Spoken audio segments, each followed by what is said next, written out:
ลูกแก้วบันศิลปอนบันโฮงเป็นจะได้แม่วันนี้ฟัง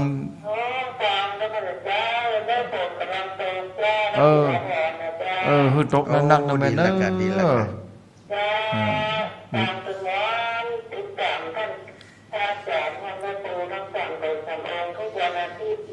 ะสาธุโมทนานะแม่เนอะสาดีละกันดีแล้ว052-010-084น้อมเรียนเจริญเนอศรัทธามาอุมาจากกันในค่ำคืนวันนี้เอาเจริญปอนสาธุจัดที่ไหนก็แม่จัดทางไหนอยู่ที่ไหนแม่สายทองบ้านห้วยการแม่สายทองฟังอยู่เนาะนะครับสายทองดีแล้ว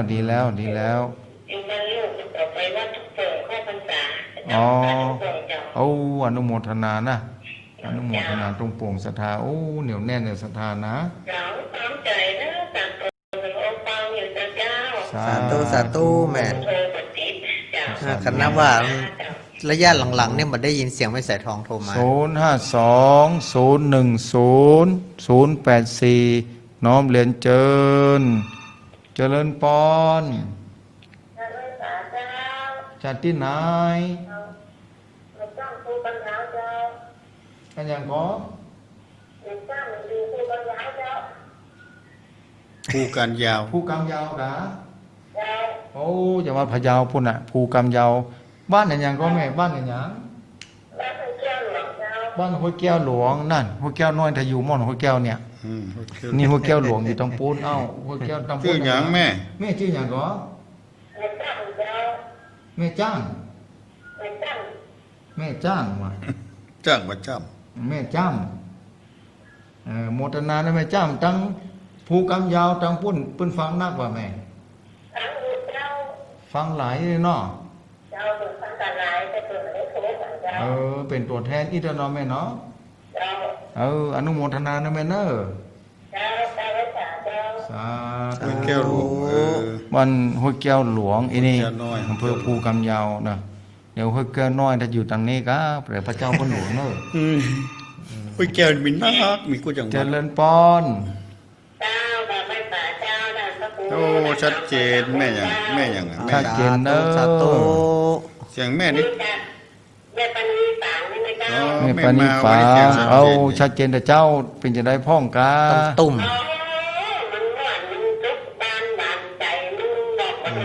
แม่ไปถึงกี่โมงต้องขอบคุณต่างสถาเมืองฝั่งปากันนักมากันหลายเนาะสุดยอดแท้ๆเนี่ยสาธุอนุโมทนาหน่อยจะไปกินตะกะตาในกันม่วนสาธุอยู่ดีมีสุขต่างฝั่งก็มาแต่เจ้านะได้หลายสายอยู่เอาโทรเข้ามาสัก2 สายเนาะเจริญปอน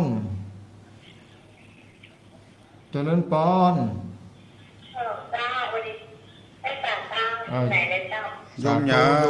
โทรจากนายโทรจากที่ไหนก็จากเมืองคานเจ้าเมืองต้มชื่ออย่างกาบ้านไหนแม่ทองสุกตำบลแม่อ้อจากเมืองคานเจ้าแม่ทองสุกตำบลแม่อ้ออำเภอพานจังหวัดลำปางจังหวัดเชียงรายเชียงรายโมทนาเนอร์สาธุอนุโมทนาถ้าพูดฟังนักว่าจะไม่อ้อปุ่นอ่ะสาธุอนุโมทนาเนอร์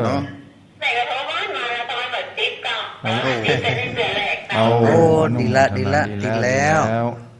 เนาะสาธุ052-010-084น้องเรียนเจิญเป็นสายสุดท้ายแล้วเนาะลูกล่าคอหอมผมงั้นรับสายสุดท้ายเจริญปอนเจริญปอนเจริญปอนเจริญปอนจากที่ไหนก็บ้านไร่เนาะ อ๋อบ้านไร่ตำบลหัวเมืองอำเภอเมืองปานป้อหยังป้อหยังป้อหวานป้อหวานโอ้ป้อหวานเคยโทรมาหลายเตื้อแล้วนี่แม่นจำได้ป้อหวานอนุโมทนาเนอะป้อหวานเนอะ ลำปางกะ ลำปางอำเภอเมืองปานเมืองปาน เมืองปาน สาธุเนอะโมทนาเนอะ สาธุสาธุ สาธุยกสายก่อนเนอะ มาตอบ นะ อันนั้นก่อนที่โยม จะตอบคำถามโยมตะกี้คนหนึ่งที่โทรเข้ามาบ้านไหนก็ตะกี้ อัน อ่า นั่น เพิ่นโทรเข้ามาว่า แม่กาลสี แม่กาลสี บ้านท่า แม่เกตกาลสีท่าบันตอง อำเภอเมืองจังหวัดพะเยา เมืองจังหวัดพะเยาเพิ่นไปทำบุญเนี่ยกับพระสงฆ์องค์ข้าเจ้า แต่บ่ใช่วันศีลเป็นวันธรรมดาพอดีบ่ได้นำเอาน้ำหยาดไปหรือบ่ได้หยาดน้ำจะได้บุญขอจ้าธรรมคุณทั้งสอง ขอบอกบุพเจตนาของแม่เขาทั้งหลายคนใดก็ตามฟังค่ำคืนวันนี้บ่ต้องกังวลเรื่องน้ำหยาดเด้อถ้าบ่มีบ่เป็นหยังบุญมันเกิดขึ้นอยู่แล้วบ่ต้องเป็นห่วงเด้อศรัทธาสาธุชนทุกท่านทุกคนที่ฟังรายการค่ำคืนวันนี้ ขอบอกว่าน้ำบางทีอาจจะบ่มีในสมัยพุทธกาลก็ดีปัจจุบันนี้ก็ดีบันตี้จะไปซ้อนน้ำที่ไหน แต่ถ้าลืมไปหรือว่าบ่มีน้ำอยู่ใกล้ไก่ตู้เจ้าเพิ่นจะปั่นปอนอยู่แล้วบ่ต้องไปฟังเฝ้าอย่าง10 นิ้วพนมมือนั่งไหว้สาอนุโมทนาตั้งจิตใจดีๆก็ได้บุญแล้วเนาะญาติโยมศรัทธาสาธุชนเด้อได้บุญเต็มที่เนอะแม่เนอะบ่ต้องกังวลเนอะโอกาสนี้คือธรรมคูทนสายนะศรัทธาสาธุ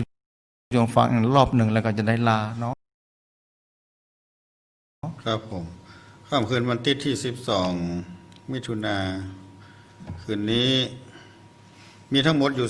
22สายที่1แม่ปานีบ้านต้นเพิงหนังร่องจังหวัดลำพูนสายที่2แม่อวนบ้านสันขวางตำบลสันติสุขอำเภอไดหล่อจังหวัดเชียงใหม่สายที่3ป้อน้อยฝนเมืองปานแจ้ซ้อนลำปางอันนี้มันจะเป็นสายแรกที่เคยโทรมาเนาะ ครับ สายที่4แม่วอนอำเภอพานบ้านใหม่ท่าเรือจังหวัดเชียงรายสายที่5พ่อบุญตาลบ้านป่าไร่อำเภอประสังจังหวัดลำพูนสายที่6แม่โบวเขียวบ้านวังดินอำเภอลีจังหวัดลำพูนสายที่7แม่กล่องแรงบ้านห้วยน้ำเย็น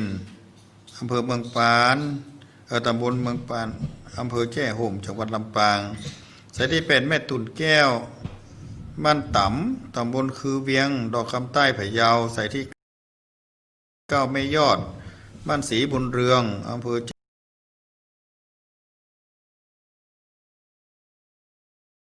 จ้ห่มจังหวัดลำปางสายที่10แม่กาลสีบ้านท่าวังทองตำบลท่าวังทองอำเภอเมืองจังหวัดพะเยาสายที่11แม่ลัดดาบ้านหนองแมวอำเภอลีจังหวัดลำพูนได้เป็นสายแรกเนาะ บ้านหนองแมวแม่ลัดดาก็นี่มันโทรมันเด้อแม่มันเต็กเอาหน่อยหนึ่งสายที่12แม่เจนจิราบ้านปินดอกคำใต้พะเยาสายที่3แม่ฉลาดบ้านแจ้ซ้อนอำเภอเมืองปานจังหวัดลำปาง14แม่จันสีบ้านแจ้งหัวลินอำเภอฝางจังหวัดเชียงใหม่สายที่15แม่สีทรบ้านเวียงหนองล่องจังหวัดลำพูนสายที่16พ่อเกตบ้านปา